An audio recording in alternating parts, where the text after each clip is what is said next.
दोस्तों नमस्कार, कैसे हैं आप लोग? तो आज फिर से हम लोग आए हैं, है ना? अपने विशेष सेशन के दौरान और आज बहुत अच्छी-अच्छी न्यूज़ हमने कवर की हैं और बहुत पॉजिटिव न्यूज़ हैं, ठीक है? देश को लेकर सबसे पहले तो हमारे देश में पहली जो है भारत की हाइड्रोजन ट्रेन चलाई जा रही है, कहाँ से कहाँ तक चलाई जा रही है? तो ये जींद से सोनीपत के रूट पे जाएगी, 90 किलोमीटर का इसका ट्रायल हुआ अभी, है ना? ट्रायल फेज़ में है, लेकिन ये उपलब्धि इसलिए है क्योंकि ये ज़ीरो कार्बन उत्सर्जन वाली ट्रेन किसी भी तरीके से इसमें कार्बन उत्सर्जन नहीं। और इससे क्या है कि भविष्य की जो हमारी नवीकरणीय ऊर्जाओं में हमारे जो एनवायरनमेंट है उसको हम लोग बहुत तरीके से, है ना, अपने एनवायरनमेंट के लिए काम कर सकते हैं। ठीक है, हरित ऊर्जा को बढ़ावा और पर्यावरण संरक्षण में बहुत ज्यादा सहायक होगी। तो इसकी चीजें क्या है मोटी मोटी के, इसमें सबसे पहले तो हाइड्रोजन टैंक में एक हाइड्रोजन को क्या किया जाएगा, संग्रहित किया जाएगा और फ्यूल सेल के द्वारा एक रासायनिक अभिक्रिया के द्वारा क्या की जाएगी, इलेक्ट्रिसिटी बनाई जाएगी। बात समझ में आ गई? इसमें सबसे पहले तो हाइड्रोजन, ठीक है, और उसके बाद जो बिजली ट्रेन का संचालन होगी, जो जो जैसे कोई हमने वहां पे सेल वगैरह लगाए होंगे, तो उससे क्या होगा, जो वापसी हमारे पास जो आउटपुट निकल के आएगा वो केवल क्या होगा, पानी होगा। और पानी कभी भी क्या होता है, पर्यावरण के लिए खराब थोड़ी होता है। तो आप देखेंगे कि जिस रूट से ट्रेन गुजरेंगी हाइड्रोजन वाली, वहाँ पर आपको ज़्यादा कोई पॉल्यूशन किसी भी तरीके की और ज़्यादा अच्छा आराम मिलेगा इस पूरी, ठीक है? ये आरामदायक प्रोसेस होगा। और इसकी झंडी झंडी पे तो एक ही आदमी का नाम लिखा हुआ है, आदरणीय प्रधानमंत्री साहब हमारे देश के। जहाँ भी आपका हरी झंडी दिखाने का काम है, हरी झंडी यही दिखाते हैं।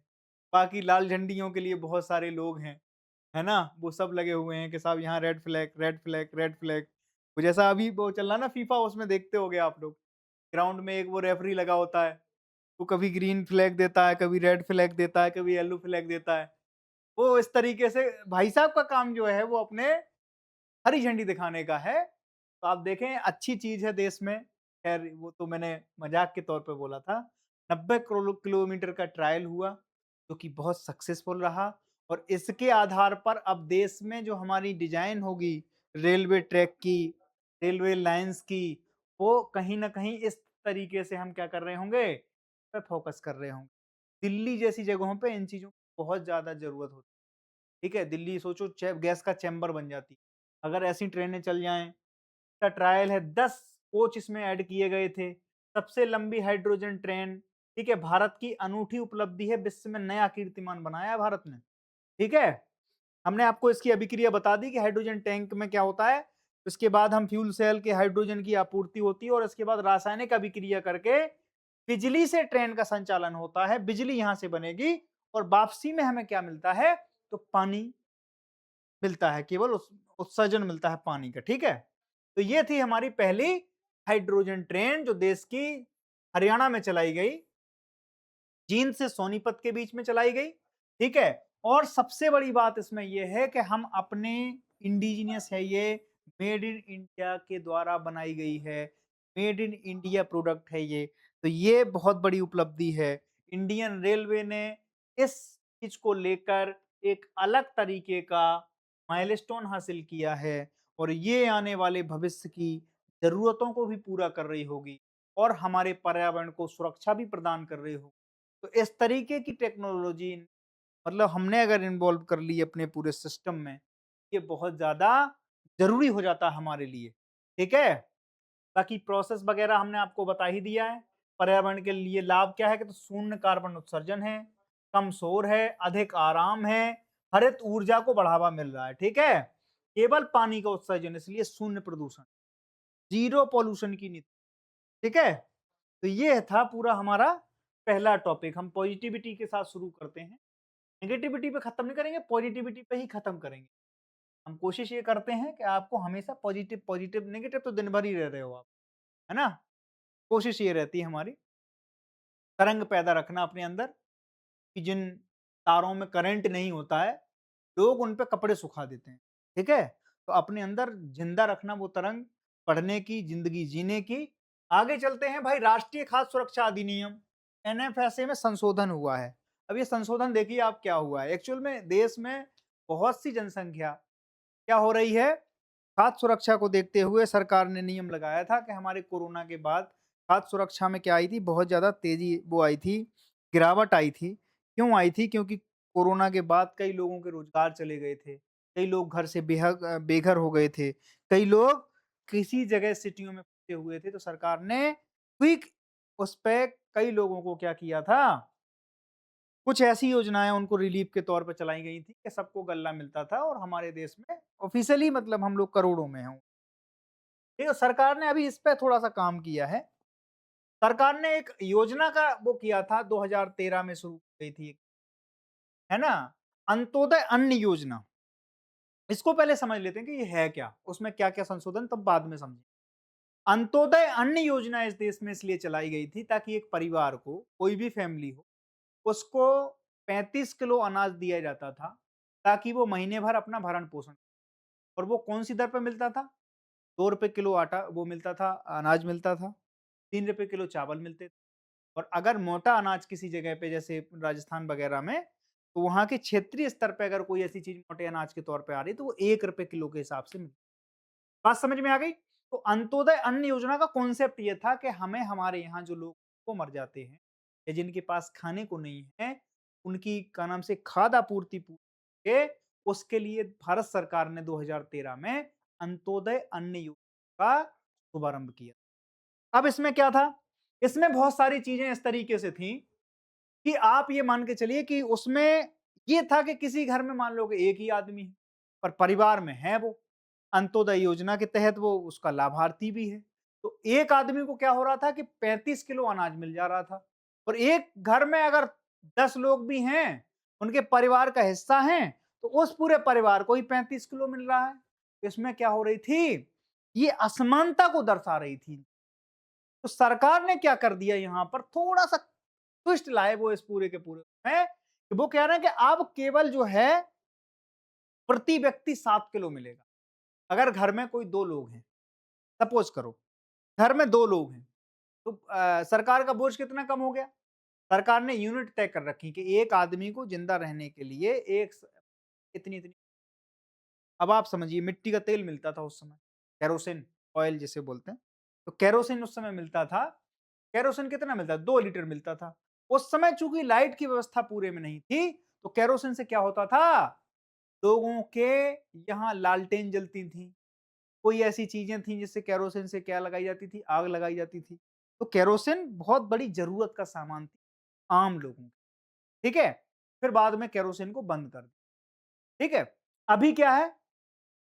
सरकार ने कई तरह से, अब गाँव-गाँव में लाइट पहुँच गई है, लगभग 100% इलेक्ट्रिफ़िकेशन का काम हो चुका है देश में, है ना? हर जगह लगभग लाइट पहुँच चुकी है, इंटरनेट पहुँच चुका है, तो लाइट पहुँच गई तो उसमें क्या होगी, अब एलईडी वगैरह की व्यवस्था थी, सूर्य योजना एक चलाई गई थी, के तहत घर-घर पे सूर्य जो लाइटें हैं, जो आपकी एलईडी बल्ब हैं, वो सरकार ने क्या किया, कम दाम पे लोगों को दिए, ताकि बिजली का कंज़म्पशन कम हो और हमारे यहाँ जो बोझ है इलेक्ट्रिसिटी पैदा करने का, उसको हम किसी और जगह उस चीज़ को क्या कर सकें, स्थापित करके और ज़्यादा प्रोडक्टिविटी। बात समझ में आ गई? तो यहाँ पर यही चीज़ हो रही है कि 2013 में अंत्योदय अन्न योजना चालू की गई। सबसे गरीब और अत्यधिक कमज़ोर परिवारों को इससे लाभ मिला।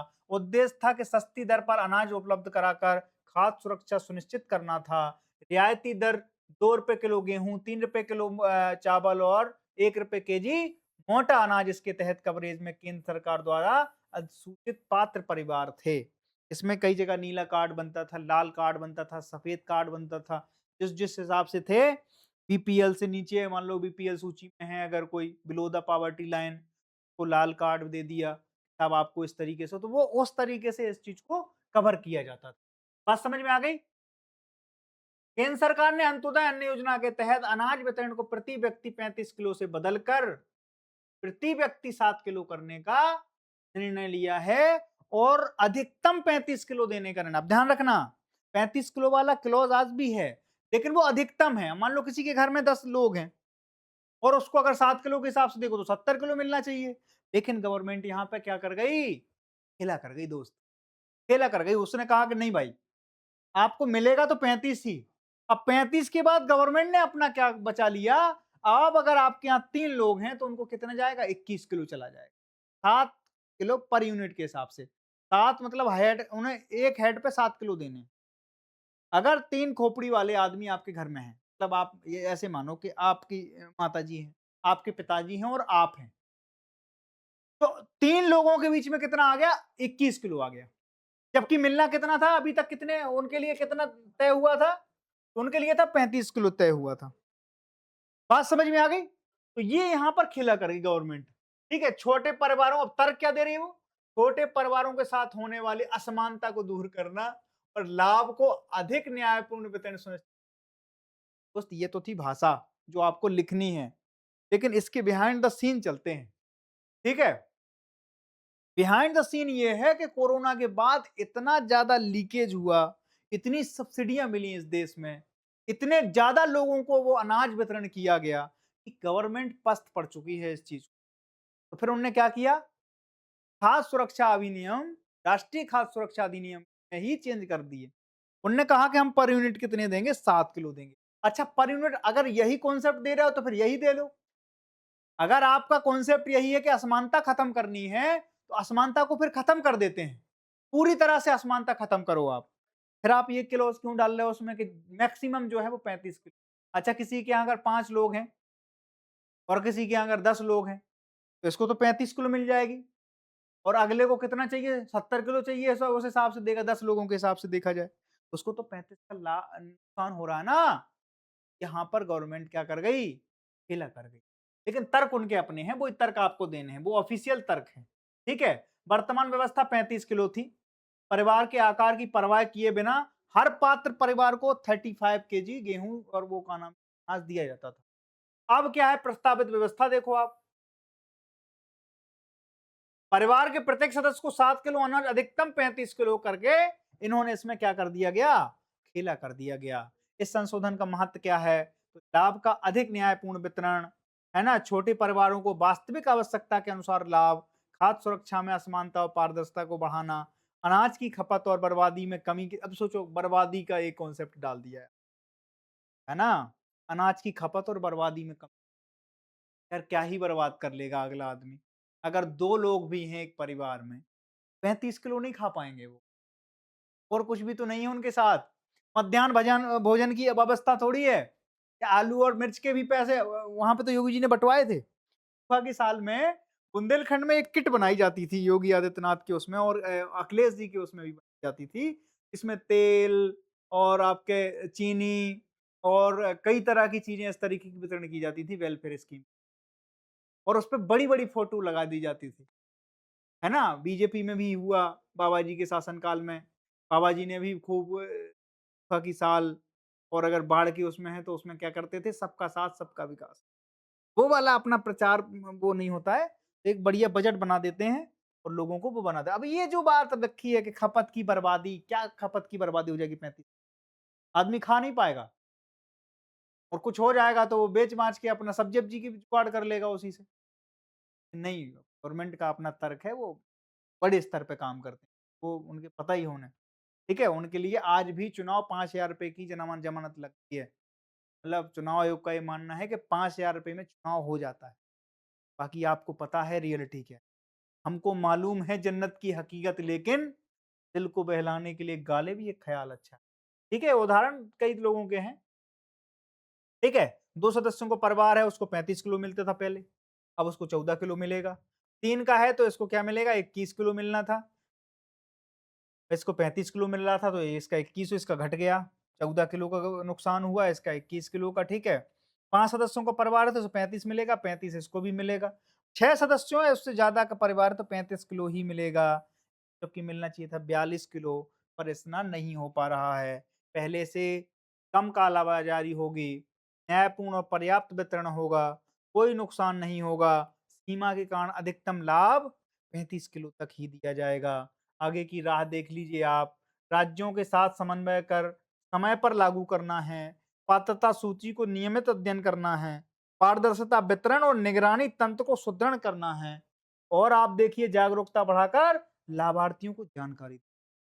ये सारी चीजें अभी चल रही हैं। ठीक है? तो ये सारी चीजें आप समझ गए।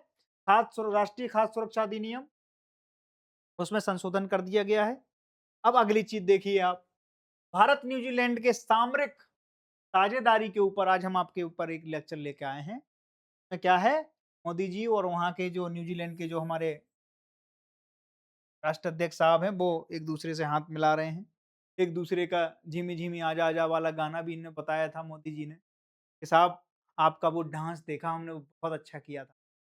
मोदी जी देखते हैं मतलब, लेकिन वो बड़े लोगों के देखते हैं, हम आर आदमी के नहीं देखते हैं, ठीक है? मतलब अगर मनोरंजन का साधन भी देखेंगे तो कोई प्रधानमंत्री, राष्ट्रपति नच रहा होगा तभी देखेंगे वो। मोदी जी हमारे महान हैं। न्यूजीलैंड के सामरिक साझेदारी क्या-क्या है? तो प्रधानमंत्री मोदी की न्यूजीलैंड यात्रा, 40 वर्षों के बाद कोई प्रधानमंत्री, सारे रिकॉर्ड तोड़ देंगे इस बार ये। तीसरी बार प्रधानमंत्री बने हैं आदरणीय प्रधानमंत्री जी। तो वो इस बार क्या सोच रहे हैं कि कौन-कौन देश हैं? वो कहते हैं यार डोभाल, यार उठाओ यार इसकी सूची। कौन-कौन रह रहा है? 40-50 साल, 60 साल, अंग्रेजों के ज़माने से भी हम नहीं गए कहीं-कहीं। वो सब बताओ मुझे। उसकी सूचना मुझे होनी चाहिए। देख के तो आएँ यार कैसी क्या जलवायु है, कैसे लोग हैं, कैसा स्वागत है। वो सब ऐसी लिस्टिंग करवाते हैं, फिर उसके बाद अच्छा ठीक है चलते हैं। मूड बन गया आज बहुत सुना है न्यूज़ीलैंड के बारे में कि वहाँ बहुत अच्छी है इकोलॉजी है, बहुत अच्छा एनवायरनमेंट है वहाँ का। स्वच्छ हवा मिलता है, दिल्ली की हवा खाते-खाते हम पागल हो गए। तो फिर वो कहते हैं कि जी हाँ, हाँ, चलते हैं ना साहब, वहाँ वेकेशन मंगा के आते हैं। ठीक है? तो मोदी जी अपनी वेकेशन पे हैं, वहाँ गए हैं। ठीक है? तो मैरीटाइम ऑपरेशन अरेंजमेंट, दोनों देशों की नौसेनाओं के बीच लॉजिस्टिक सपोर्ट और पहले से हस्तांतरित भारत न्यूजीलैंड एफटीए का क्रियान्वयन चालू हो चुका है। इनके साथ भी एफटीए साइन किया है, फ्री ट्रेड एग्रीमेंट, ठीक है? तो उसका क्रियान्वयन चालू कर दिया गया। फ्री ट्रेड एग्रीमेंट आजकल हम बहुत कर रहे हैं क्योंकि भारत को अगर खुद की तरक्की देखनी है, छोटे-छोटे चीज़ों को आपको बिल्कुल माइंड में रखना पड़ेगा दोस्त, ठीक है? और ये महत्वपूर्ण क्यों है दोस्त? तो इसको देखो आप, समुद्री सुरक्षा में सहयोग मिलेगा, रक्षा और लॉजिस्टिक सहयोग मिलेगा, व्यापार और आर्थिक सहयोग भी मिलेगा, लोगों के बीच संबंधों को सुदृढ़ता मिलेगी। न्यूजीलैंड के लोग बहुत अच्छे हैं, उनकी तुम कभी टीम आती है हमारे यहाँ देखना, वो आते हैं, क्रिकेट खेलते हैं, क्रिकेट में हारते हैं और चले जाते हैं, कोई हल्ला-गुल्ला नहीं करता। वो एक विलियमसन था वहाँ का कप्तान था बेचारा, बहुत शालीन व्यक्ति, अपने यहाँ के लोग जीतते हैं, उसके बाद ट्रॉफी उठाते हैं, ट्रॉफी लेने से मना कर देते हैं, हम नहीं लेंगे आपके यहाँ से, क्यों साहब आप उस देश से आते हैं। हम लोग थोड़ा दूसरे टाइप के हैं, ये इन्हें बेचारों को कोई मतलब, बहुत शालीन व्यक्ति, आधी टीम तो अपने इंडियन से ही लगभग बोलती रहती है, आप मान लो कि दूसरे देश, छोटा-सा देश है, आज तक कभी किसी युद्ध विश्व युद्ध का हिस्सा नहीं रहे ये लोग, है ना? बहुत अच्छी चीज़ें यहाँ हैं, कभी अगर मौका मिले तो न्यूज़ीलैंड ज़रूर जाना, मैं आपको बिल्कुल सजेस्ट करूँगा, ठीक है? तो ये चीज़ें रहीं और इसके बाद अगला जो हमारा टॉपिक है तो आप समझ गए ना? अब आप देखो प्रशांत क्षेत्र में भारत की पहली सामरिक साझेदारी है, ये बड़ी चीज़ है। एक्ट ईस्ट पॉलिसी का भाग है, क्योंकि ईस्ट में हमारे यहाँ ज़्यादा लगता है, ठीक है? ठीक है? तो एक्ट ईस्ट पॉलिसी का भाग है हमारा। दूसरी बात है कि भारत में जो पहली सामरिक साझेदारी है वो किसके साथ की है? प्रशांत क्षेत्र में कोई पहला हमारा सामरिक साझेदार अगर कोई बना है, तो वो न्यूजीलैंड बना है, ठीक है? इंडो पैसिफिक क्षेत्र में शांति सुरक्षा, अब हमने जो क्वाड का कॉन्सेप्ट लिया था वो यहाँ भी इम्प्लीमेंट हो जाएगा। हम जब आपको कोई चीज़ पढ़ाते हैं ना, जैसे क्वाड हम पढ़ा रहे हैं बार-बार, उसको हम कई जगह मर्ज कर सकते हैं। जैसे यहाँ पे भी आप देखो, इंडो पैसिफिक की शांति सुरक्षा और स्थिरता को बढ़ाए रखने में सहयोग यहाँ से भी मिलेगा। व्यापार, रक्षा, समुद्री सुरक्षा और लोगों के बीच संपर्क को बढ़ावा मिलेगा। तो ये चीज़ें हमारे साथ और भी ज़्यादा अच्छी चीज़, ठीक है? अब अगली चीज़ देख लेते हैं, आईएनएस महेंद्रगिरी का कमीशन हमने कर लिया है, हाल ही में, और ये बहुत बड़ी उपलब्धि है भारत की, कि भारत ने 100वाँ जो हमारा युद्धपोत है, तो हमारी वॉर फ्लीट है, उसको हमने क्या किया, ये ऐतिहासिक उपलब्धि इसलिए है कि हमारे जो वॉरशिप डिज़ाइन ब्यूरो है, उसने 100वाँ युद्धपोत तैयार किया बनाकर, और उसने हमने उसको क्या कर लिया, भारतीय नौसेना में कमीशन, उसका नाम क्या है? आईएनएस। हमारे यहाँ बहुत सी चीज़ें रही हैं। आईएनएस विक्रमादित्य, एक आईएनएस वहाँ से आया था, आईएनएस गाजी पड़ोस से आया था, ढूँढ रहा था वो कि अरे भाई साहब, तो सींग लगा के जा रहे हैं आज आज बिल्कुल उड़ा ही देंगे। 71 की लड़ाई होने वाली थी और हमने क्या किया था, आईएनएस गाजी को कहाँ मार गिराया था, बंगाल की खाड़ी, वहीं आए थे भाई साहब। कहते हैं ना गीदड़ की मौत आती है तो वो गाँव की तरफ भागता है। सोचो वो पूरा का पूरा हिंद महासागर पार करते हुए, वहाँ से सीधे कहाँ मरने आए बोले बंगाल की खाड़ी में। अजीब आदमी, कोई ठीक है अब क्या बोल रहे हैं, समझ हो। भारतीय नौसेना ने विशाखापट्टनम में आईएनएस महेंद्रगिरी को कमीशन किया, ठीक है। यह प्रोजेक्ट 70A के तहत निर्मित 6 नीलगिरी क्लास स्टील्थ फ्रिगेट्स में छठा और अंतिम पोत है। ये कौन सा पोत है? ये अंतिम पोत था, ठीक है। प्रोजेक्ट 70A के तहत छठा और अंतिम नीलगिरी क्लास स्टील्थ फ्रिगेट है। नौसेना के वॉरशिप डिजाइन ब्यूरो WDB, ये था मेन चीज।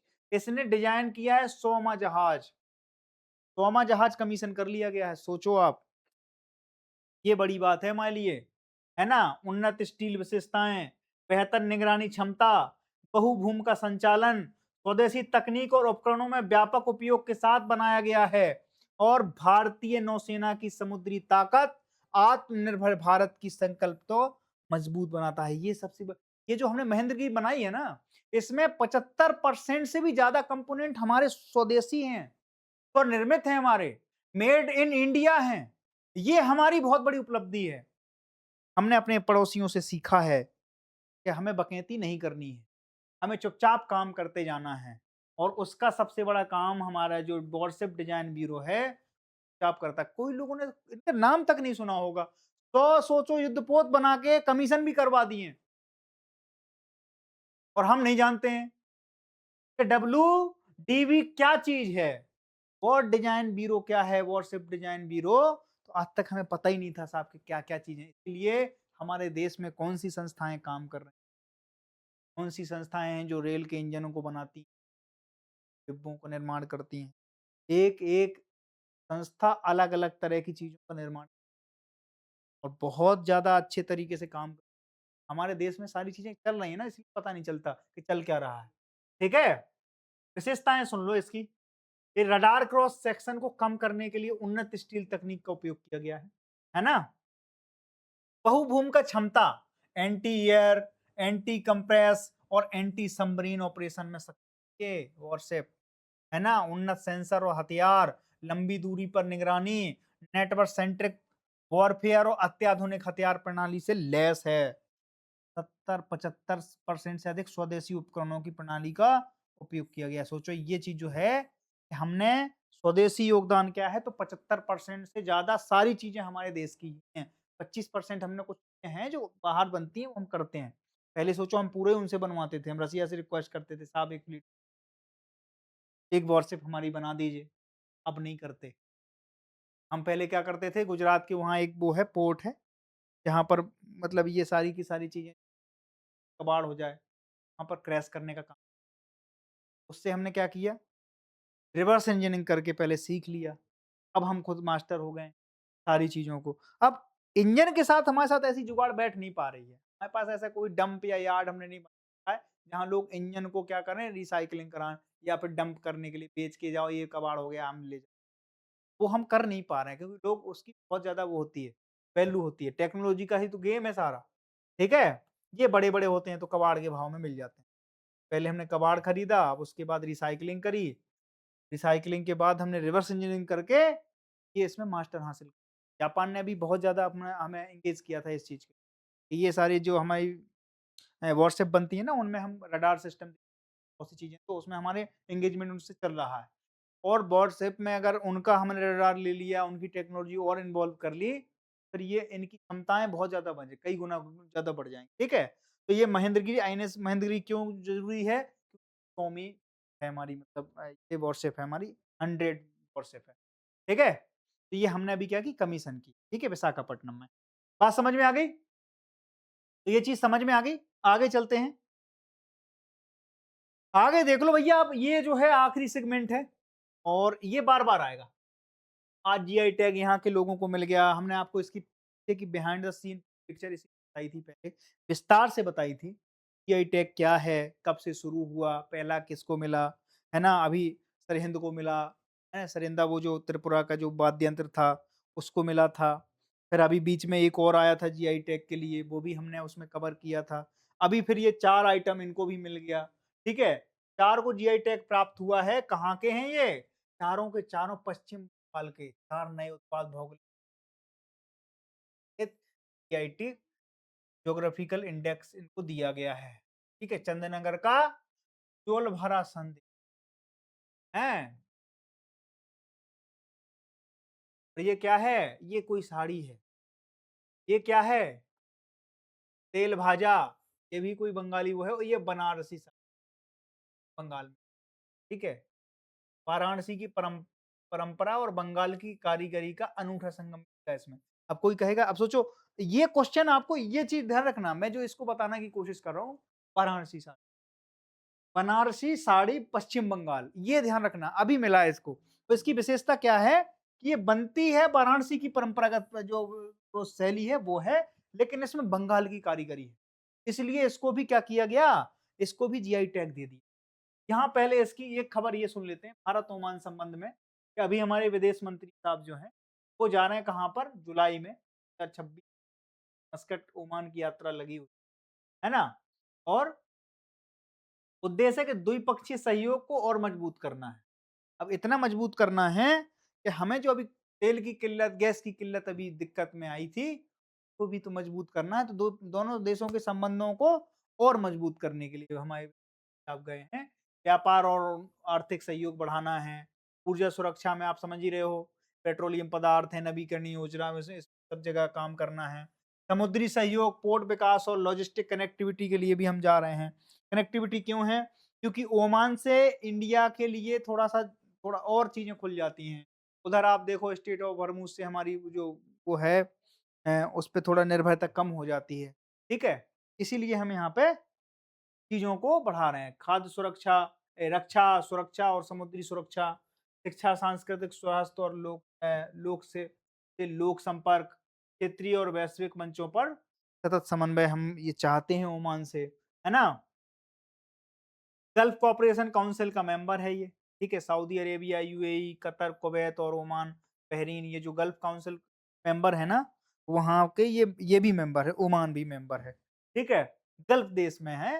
भारत का जीसीसी के बीच सामरिक साझेदारी है। व्यापार, ऊर्जा, निवेश, फूड सिक्योरिटी, डिजिटल और कनेक्टिविटी में सहयोग हम दे रहे हैं उन्हें, ठीक है? अरब लीग जो है 22 देशों के मंच है। भारत अरब लीग संबंध ऐतिहासिक, मैत्रीपूर्ण और सहयोग पर आधारित हैं। पश्चिम एशिया में शांति, स्थिरता और विकास के लिए भारत का समर्थन हमेशा। बात समझना, अभी जो वहां पर बहुत सारी चीजें, अब सोचो उन्होंने किस चीज को चुना। उन्होंने जो मेडिएटर चुना वो एक ऐसे आदमी को चुना, इसलिए तो युद्ध बंद नहीं हो रहा अभी तक। ईरान और अमेरिका का युद्ध के बंद ना होने का एक सबसे बड़ा कारण ये है कि जो मुख्य पार्टियां हैं वो कभी टेबल पे आई नहीं। युद्ध किसने शुरू किया था, आपसे मैं पूछ रहा हूँ? युद्ध किया था इज़राइल ने शुरू। किसके ऊपर थोपा था? ईरान के थ्रू। एक भी पार्टिसिपेशन में नेतन्याहू साहब को नहीं बुलाते ये लोग, बताओ, ऐसे लोग हैं। और बोले क्या है, अब उसमें क्या है, पाकिस्तान को बुला लेते हैं। पाकिस्तान की हिम्मत है, ऐसे 50 तुम शांति समझौता करवाते रहे हो ट्रम्प साहब, लेकिन आपको उसमें क्या नहीं मिलेगी, सफलता नहीं मिल पाएगी। जब तक जो एक्चुअल पार्टी हैं, जो एक्चुअल पार्टिसिपेंट हैं उस जगह के, वो उस जगह पे नहीं आएंगे, शांति समझौता हो ही नहीं पाएगा। फिर बम मार दिए, वहां से उनने बम मार दिए, वहां से उनने मिसाइलें चला दी, तो ये चलता रहेगा, अभी लंबा चलेगा ये, और इससे हम लोगों की इकोनॉमी में दिक्कत आएगी। इसीलिए भगवान उनको सद्बुद्धि प्रदान करे, और हमें थोड़ा सा क्या है, हमारे ओमान के साथ 1955 में राजनयिक संबंध बने। द्विपक्षीय व्यापार संबंध हमारे 2024-25 में लगभग 10.47 अरब डॉलर का हमने व्यापार किया ओमान के। छोटे छोटे, हमें पता ही नहीं है कि हम कितना व्यापार कर रहे हैं। हमने 10 अरब, लगभग 10.5 अरब डॉलर का व्यापार किया है दोनों देश। ओमान भारत का विश्वसनीय ऊर्जा आपूर्ति करता है, ध्यान रखना इस बात का। हमने पहले ही कहा था कि हम ऊर्जा बहुत जगह से लेते हैं, केवल ईरान या हम सऊदी अरेबिया या वेनेजुएला या रसिया या अमेरिका से ही नहीं लेते, हम सब जगह से लेते हैं, हमें जहाँ सस्ता मिलता है वहीं से लेते हैं। और हमारी इकोनॉमी पूरी की पूरी कहाँ, तेल पर निर्भर है, ठीक है? अभी इस समय तो है ही। ओमान में भारतीय निवेश, ऊर्जा, उर्वरक, बंदरगाह, लॉजिस्टिक्स सारी की सारी चीज़ें इस जगह हम कर रहे हैं निवेश।